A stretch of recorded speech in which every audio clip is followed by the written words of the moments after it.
Many people in the modern world have this problem where their face rests in a position where they look angry or annoyed, and many people know this to be the case but feel powerless to change it. Just smiling in the regular way doesn't solve the problem, but today we'll look at what causes this and how we can actually change it. Earlier in this series, I said that we want to keep the tongue low and flat in the mouth with the palate high. If we want to do that, we're going to need to consider the palatine aponeurosis, which is at the roof of our mouth. You may remember from the series on the legs the plantar aponeurosis. While there are differences between aponeuroses, tendons, and fascia, these are all connective tissues. For our purposes, they operate on a very similar principle, which is that we want to keep them taut and not limp. In order to stretch the palatine aponeurosis, we are going to use a concept that is sometimes called the smile behind the eyes. Every time I had this idea described to me in the past, it was always vague. It's supposed to be a subtle kind of smile, but I'd never really seen a clear set of parameters on how to do it. Naturally, it's Masoero who provides us with an intelligible explanation of this concept. Masoero points out that there are different ways to smile. The smile we want to avoid here is the zygomatic smile, which will result in a smile that shows the canine teeth. Instead, we can use the directions to pull the upper lip spot, which is at the edge of the upper lip, back and up towards the ear. We'll define the ear spot as where you hit if you put your finger just superficially into the ear. There are a couple of interesting things about this set of directions. First, it seems this is a contradiction of an earlier set of directions, which was to move the corner of the eye and the upper lip spots forward and up. Those directions are for a genuine movement of the skull and head, and we want to keep those directions in mind when we apply this new set of directions. These new directions are not actually about moving a bone or bony structure. While we do typically direct the movements of bones and bony structures, directions are actually not always about moving bones. This set of directions is to manipulate the muscles of the face in order to pull on the palatine aponeurosis. As we advance in using this system of conscious guidance and control, the directions become more numerous and more complex. Having two nearly opposite directions applied at the same spot allows for a quite nuanced adjustment. These are antagonistic pulls that will pull our fascia in opposing directions and stretch it to be taut. Here we can start to understand why people have a tendency to have a resting face that looks upset or angry, and this is a problem that can crop up as we age as well.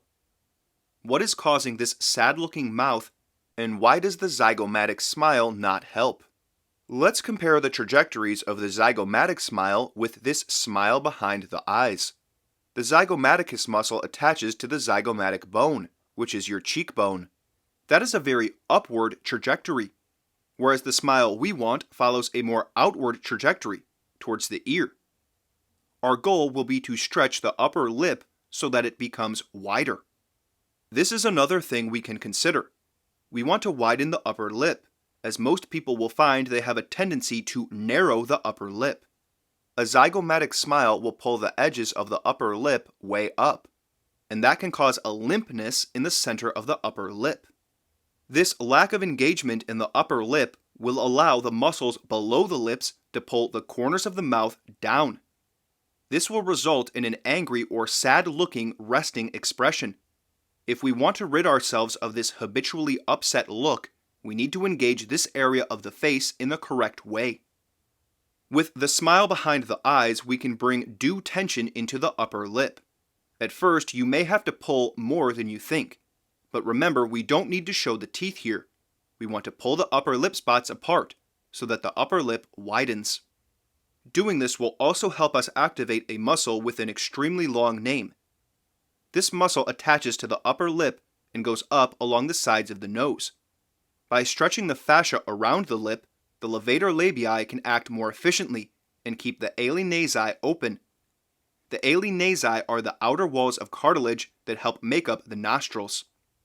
F.M. Alexander specifically mentions this problem of collapsing ali nasi multiple times in his first book. Here's one example where he talks about preventing their collapse. Most people, if asked to take a deep breath, will proceed to, I use the words spoken by thousands of people I have experimented upon, suck air into the lungs to expand the chest. Whereas, of course, the proper expansion of the chest, as a primary movement, causes the ali nasi to be dilated and the lungs to be instantly filled with air by atmospheric pressure. What we're doing with this direction to pull the upper lip spot towards the ear spot is activating the buccinator muscle. The buccinator will pull on the pterygomandibular ligament, which will pull on the palatine aponeurosis. The palatine aponeurosis connects the soft palate to the hard palate. So if you want to be able to efficiently move and lift your soft palate, you want this aponeurosis to be taut and not limp. This idea should be used in conjunction with moving the whole head forward and up, as the antagonistic pulls are what will produce the effect we're looking for. So if you want to rid yourself of a resting face that looks upset or angry, you don't want to use the zygomatic smile as your remedy, since that will only encourage limpness in the upper lip. And when you lack in tautness in this area, you will tend to have the corners of your upper lip pulled down when you think you're resting in a neutral face. Instead, you can use this smile behind the eyes in coordination with the other directions we've looked at for the head, neck, torso, and the rest of the body to return tautness to this area of the face and the rest of the body.